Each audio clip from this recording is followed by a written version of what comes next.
We are now officially just 5 months away from the official release of Star Wars The Rise of Skywalker by writer and director J.J. Abrams and Chris Terrio, that is all set and ready to end the sequel trilogy and the Skywalker saga itself. This is Mike Zero. Make sure to subscribe if you are new to the channel for future Star Wars content. Now, what's really exciting about Episode 9 is that we do know that this film is going to answer a lot of questions, a lot of burning questions, if you will, from The Force Awakens, while also introducing new aspects to the Star Wars franchise that fans have never seen before on the big screen. Now, these past couple of weeks or so, we've been learning a whole lot more about this film, and when it all comes down to one of the set leaks and one of the concept art descriptions, this is where things begin to get very intense between both Luke Skywalker, Rey, and Kylo Ren for a scene based during the ending of Episode 9. Now, specifically, what's really intriguing about all of this is that it's described that one of the scenes that were filmed during the month of January of 2019 over at Cardington involved Mark Hamill, Adam Driver, and Daisy Ridley.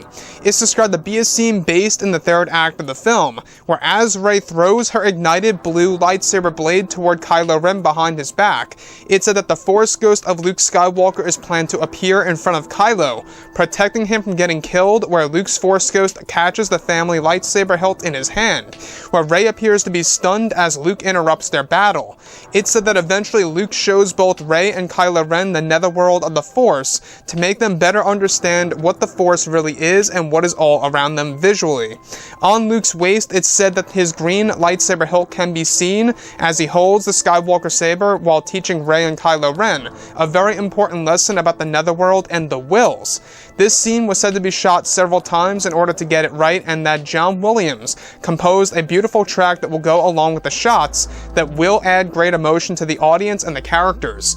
So let's go over a couple of parts about this, because we do know that Episode 9 is going to have a lot of emotional sequences as well as a lot of surprising moments just like this in Episode 9.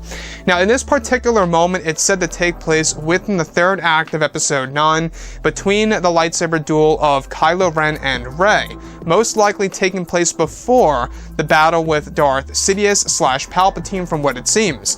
Now, what I really do enjoy about this is that we have a moment in which Luke Skywalker is able to literally interact with the family lightsaber. We have a sequence in which Rey attempts to kill Kylo Ren by throwing an ignited lightsaber in midair while keeping it ignited, very similar to what Vader almost did at the very end of Return of the Jedi against Luke when he tossed his saber, except Rey is said to throw this thing like a spear toward Kylo Ren's back while his actual back is turned from Rey during this actual shot, where the Force ghost of Luke is said to appear and protect Kylo Ren, as Luke is literally able to catch the lightsaber in mid-air. Now, this is not a huge surprise because, well, we do know that Yoda was in semi-solid form at the very end of The Last Jedi, or should I say midway through, on the world of Ahch-To. And we also saw that he was able to hold a cane and interact with the mortal world. So now we have Luke Skywalker actually catching something as if he is really there alive and well. And what I like about this also is that this is Luke protecting his own bloodline to a sense, while also at the same exact time protecting Rey from turning to the dark. Again, you know, it's very simple to say this. Once you kill somebody, that's really going down the dark path. It's not the Jedi way. So that's exactly why Luke stopped from killing his own father, as Palpatine, you know, was pretty much manipulating Luke on the Death Star too.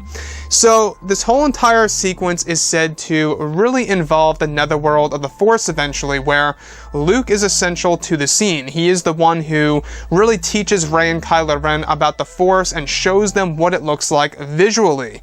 So for the very first time, the audience is going to be able to see exactly what the Force looks like in the netherworld, exactly what's going on when the Force ghosts of Luke, Yoda, Anakin, etc. disappear. Where do they really go?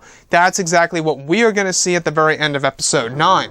So the other thing is this, is that John Williams is actually said to have composed a beautiful piece for this sequence to add a lot of emotion to the characters and for the audience that goes ahead and watches this film come December 19th of this year.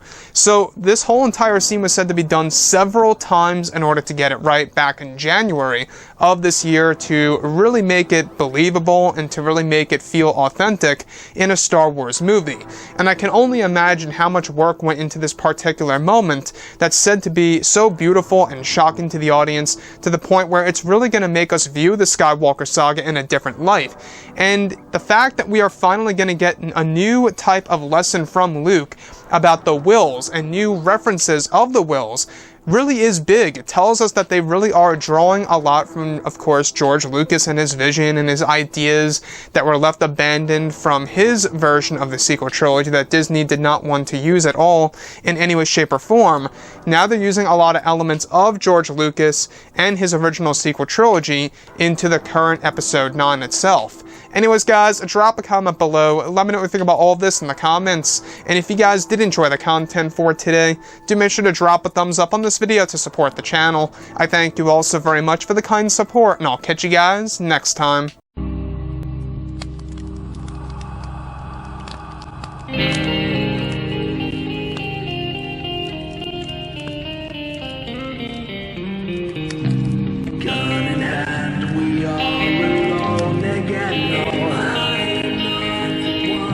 From night to moon, we hear them moans again.